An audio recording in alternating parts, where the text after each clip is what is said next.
Živjo, Lea. Živjo, Jelka. Dobrodošla. Jaz ti poklanjam rožico, ki so jo izdelali uporabniki Društva za kulturo in inkluzijo. Wow. In ti s tem rečem, da si dobrodošla. Hvala lepa, hvala za povabilo, me zelo veseli in se zelo veselim, kaj bova midve danes kaj skupaj ušpičile. Tudi jaz. Super. Ampak to ni mikrofon. Malo je treba se poigrati, a ne? Sem Lea, pisala bi se z barvo rumeno. Moja najljubša številka je 7, tako da bi rekla, da je moja številka in ja, prav dobesedno bi lahko rekla, da sem jaz številka 7. 77 je Dončić, res je, 7 je moja ajd. Pa lahko bi rekla, trdila, da sem človek, ki se rada smeji in rada to veselje deli z drugimi. Se pravi, odraščala sem v Šiški, potem smo se pa pri mojih 16 preselili v Cerknico. Tam sem pa v bistvu spoznala čar narave, se začela povezovati, zelišča, vršičke in sem tam postala nekako pehta. Saj tam so čarovnice tudi. Tudi? Drugače pa zaključila študij igre. Res je? Ampak danes nisi sama igralka, ampak se ukvarjaš še s številnimi drugimi rečmi. Od vodenja prireditev do pisanja. Letos boš spet povezovalka na festivalu Igraj se z mano. Kaj od naštetega pa vam je najljubše? V bistvu, kaj mi je najljubše? V bistvu mi je najljubše lih to, da sem na vsakem področju mejčkan. Zakaj? Zato, ker jaz verjamem, da smo ljudje v bistvu celostni in v bistvu se mi zdi, da včasih, če se preveč osredotočimo samo na eno stvar, je super, se lahko specializiramo v tem, ampak v bistvu za splošno razgledano se mi pa zdi boljše, da si v bistvu odprt za različna področja. Tako da kar mi je najljubše pri vsemu temu je, da se v bistvu nadgrajujem sočasno z večjimi dejavnostmi. Če bi pa tako izpostavila, kaj je pa res, kot sem že enkrat tudi omenila, da je kisik za mojo dušo, je pa definitivno pač ukvarjanje in delo z otroci s posebnimi potrebami. To je po moje 7 ali pa 8 leto, da je letos. Mislim, da sem tudi v enem intervjuju enkrat rekla 7, pol 8, ker v bistvu nekako gre leta toliko hitro čez, pa niti ne štejem, ampak sem v bistvu sam vesela, da sem del tega, ampak mislim, da je 8 leto, da poteka. Bravo, res. En aplavz, publika! Hvala. Sodeluješ s Tino? Ja, res je, Tina Škarlep. Čudovita punca, carica v judu in carica v improvizacijah na odru. Se pravi, to je punca, ki ima avtizem in tudi na začetku, ko sem začela sodelovati, sem videla, da ima v bistvu zelo rada jasna navodila, pa da je vse predvidljivo, ne? In se tudi daj zgodi na odru, da ni vse predvidljivo. In takrat sem tudi jaz malo zašvicala, ker je ona zašvicala, sem nekako zdaj to midve spravile skozi. Ampak, kaj pa je uspeh? Da je recimo lansko leto, ena taka luškana anekdota, sprav midve vodva Bodi umetnik, to je bilo v Slovenj Gradcu. In ker je imel Zlatko prej nastop, sem v bistvu jaz vzela mikrofon od Tine, ne da bi se zavedala, da sem ga vzela, ker je Zlatko, tu sem dala svoj mikrofon. V glavnem, in jaz govorim pol tekst, ko že konča Zlatko nastop in jaz govorim in rečem, no, Tina, zdaj moš pa ti nekaj reči, tako kot v scenariju, pa ona tako, veš, Lea, sej bi, ampak imaš ti moj mikrofon. Iskreno. Ja, iskreno, ampak kaj pa zmaga, ne to, da ni zmrznila, ampak da se je v teh situacijah znajdla, ne. In to me recimo veseli in to me motivira za naprej, kaj je še možno vse. Ja, po moje, da lih ta napredek, ki ga vidiš, a ne, recimo pri Tini, ki so prebile, kar pomeni, da se ona počuti varno z mano in to tudi meni včasta, ne, da se nekdo lahko toliko sprosti, da v bistvu si še bolj dovoli biti to, kar je in v bistvu spoznavati svoje sposobnosti. Osrečuje me pa tudi to, da pa z leti, a ne, se tudi otroci bolj navadijo nate, a ne, in vidiš v bistvu vso to ljubezen, ki se pol začne pretakati, a ne, na začetku pač valjda tudi jaz sem gledala tako, kdo ste vi, pa ne, malo počas, da pristopaš, da nobenega ne vzburaš ali pa prestrašaš ali pa karkoli. Ampak ta postopno približevanje, pa tudi na trenutke oddaljevanja, ne, lih ta dinamika v bistvu življenja. In to me osrečuje, da se lahko učim na tak način v igri, z otroci, s posebnimi potrebami, da je malo drugače, avtentično naše. Nastopila si že v mnogih filmih. Nazadnje v popularnem Belo se pere na 90. Kako je nate vplivala vloga Bronje? A zdaj tudi ti na nek način širiš glas rakastih bolnikov, si nekakšen medij njihovih težav. Ja, to si zelo lepo rekla, ker zdi se mi, da ta prav originalen glas je Bronja, ne, ki je to doživela in to. Medtem ko jaz sem pa nekako imam ta občutek, da sem postala ta kanal za, pač seveda knjiga kanal, ampak zdaj pa ta filmska različica in v bistvu podoba, a ne nekoga, ki je šel čez neko, se pravi, kako bi rekla, hribovito popotovanje, a ne, usmišljanja, izgube in vsega tega in da sem v bistvu, da se me v bistvu ljudje povezujejo s tem, mi je veliko čast, a ne, ker mi je mar, za družbo mi je mar, za naše socialne veščine, mar mi je za to, da so v bistvu tisti, ki imajo občutek, da nimajo glasu, da jih lahko s svojim glasom spodbudim, da se tudi oni opolnomočijo in uporabijo svoj glas. A se spominjaš v tem filmu, mislim, je precej teh davnih, no ali pa ne tako davnih stvari, ki jih ni več, recimo, a si kdaj uporabljala ti stacionarni telefon ali pa telefonsko govorilnico? Telefonske govorilnice ne spomnim več toliko, ampak stacionarnega telefona se spomnim še na uno številčnico, okroglo. Ja. Tako, ne, in se spomnim, da sem gledala, kaj to zdaj, kakšen je to sistem, ne, in sem pol tisto vrtela in se pogovarjala po telefonu, ne, s prijateljicami in kam bomo mi šle in kjera bo vozila avto in tako, ne, tako da sem se veliko igrala recimo s tem recimo stacionarnim telefonom. Je pa res, da sem jaz rojena 95. Torej, kar se tiče 90-ih, ne, se mogoče ne spomnim spet toliko velikih stvari. Ampak je mama mogoče kdaj kaj povedala o teh starih stvarih? Ja, mislim, ja, itak je omenjala svojo prvo bolho, kako, a ne, svoj prvi avto in kako so bile vse tri z mojima dvema starejšima sestrama vesele in so se usedle v tisto bolho in kako je bolha crkana sred avtoceste, ampak si to lahko popravil ti 1, 2, 3 z izvijačom, ne, čist takim malim, ne, danes če ti crkne avto, samo avtovleka nima šans ti z karkoli šarat, ne. Ja, definitivno je boljš imeti bolho avto, kot pa žival. V enem od pogovorov si rekla, da je življenje preprosto. Ja. Kaj pa ga dela preprostega? Kaj s tem misliš? To v bistvu izvira iz enega mojega citata, iz moje knjige. Ja, iz svoje knjige. Teme v svetlem ali svetloba v temi. In v bistvu sem, ker se rada igram z besedami, in sem potem, ne, se ukvarjala s tem prostor. In pa sem rekla, čakaj, v bistvu, a ne, nekaj, da je preprosto, rab prostor, a ne, preprosto tudi rab prostor, a ne, če je prostor poln neke kompleksnosti, ni preprosto, ne. In tako je v bistvu v naših življenjih, se mi zdi, da dokler smo polni recimo ali nekih dvomov ali nekih prepričanj, ki nam ne služijo, smo mi polni tega in se počutimo, da je življenje komplicirano, a ne. Ko pa v bistvu nekako sprostimo, se začnemo zavedati tega, spuščamo neke te vzorce, ja, moja knjigica, spuščamo pa nekako nastane prostor in potem, a ne, je življenje preprosto, le prost prostor potrebuje. Tako, lepo razloženo. Kako najdeš čas za vse to, kar počneš? Za vse, kar kroji tvoje življenje?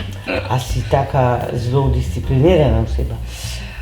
Pa v bistvu po moje ne, mislila sem, da sem, ampak v bistvu po moje to ni disciplina, to se moram še malo bolj naučiti, ker disciplina je v bistvu to, da počneš one stvari, ki jih začutiš in so prave, ne, včasih pač tudi jaz sama ustvarim sama sebi pritisk, pa rečem moram pa, a ne, tako, ampak v bistvu, da sem pa recimo na toliko različnih področjih aktivna, je pa to ravno tudi zato, kar sem že prej povedala, ne, da me veseli ta splošna razgledanost ampak v bistvu je pa stvar nekih inspiracij vedno bolj. Se pravi, spet praznina, a ne, da nastane prostor, da lahko inspiracija sploh pride in se usede vame, a ne, ker če imam jaz že čez cel dan to, moram biti, kje pa prostor za kako presenečenje, a ne, ga ni. Tako da v bistvu se učim nekako uravnotežiti vse te stvari. Tako da ne bi rekla, da sem disciplinirana, ampak da sem delovna. Malo že tako na meji, malo tako pazi, da ne bomo že deloholiki, pa da ne bomo bežali v delo, a ne? Ker to tudi družba današnja zelo to spodbuja na nek način, celo nagrajuje, a ne? Pa se mi ne zdi to prav. Tako da nekako poskušam se iz teh kremplov, nekih tudi teh prepričanj počasi strgati s tem, da v bistvu se prepustim. Ljub ti je slovenski jezik? Ja. že od nekdaj. A je bila slovenščina eden tvojih najljubših predmetov v srednji šoli?